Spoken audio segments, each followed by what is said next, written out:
রাতের নিস্তব্ধতায় ডাল্টন একা ঘরে ঢোকে। তার চোখে ভয় আর কৌতূহল মিশে গেছে। সে জানে না এই ঘরে লুকিয়ে আছে তার শৈশবের দুঃস্বপ্ন। দেয়ালের ছবিগুলো হঠাৎ কাঁপতে শুরু করে।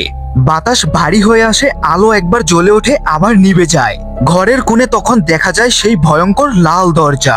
দরজার উপাস থেকে কারো নিঃশ্বাসের শব্দ শোনা যায়, যেন কেউ ওখানে অপেক্ষা করছে। ডাল্টনের বুক ধকধক করছে, কিন্তু তবু সে সামনে এগিয়ে যায়। হঠাৎ দরজাটা খুলে যায়। ভেতর থেকে বেরিয়ে আসে সেই পুরনো মুখ, লিপস্টিক ডেমন। তার লালচে চোখ, কালো ছায়া আর গলার গর্জন যেন মৃত্যুর আহ্বান। ডাল্টন চিৎকার করতে চায়, কিন্তু শব্দ বের হয় না। এক ঝড়ের মতো অন্ধকার ঘুরে এসে তাকে টেনে নেয় দরজার ভেতরে, আবার সেই ভয়ানক জগতে যার নাম দ্য ফার্দার। সবাই ভাবে দুঃস্বপ্ন কেবল ঘুমের ভেতরেই আসে, কিন্তু এই মুভিতে দুঃস্বপ্নটাই বাস্তব। তাই প্রশ্ন হলো, এবার কি সে বাঁচবে, নাকি চিরদিনের জন্য হারিয়ে যাবে সেই লাল দরজার উপরে?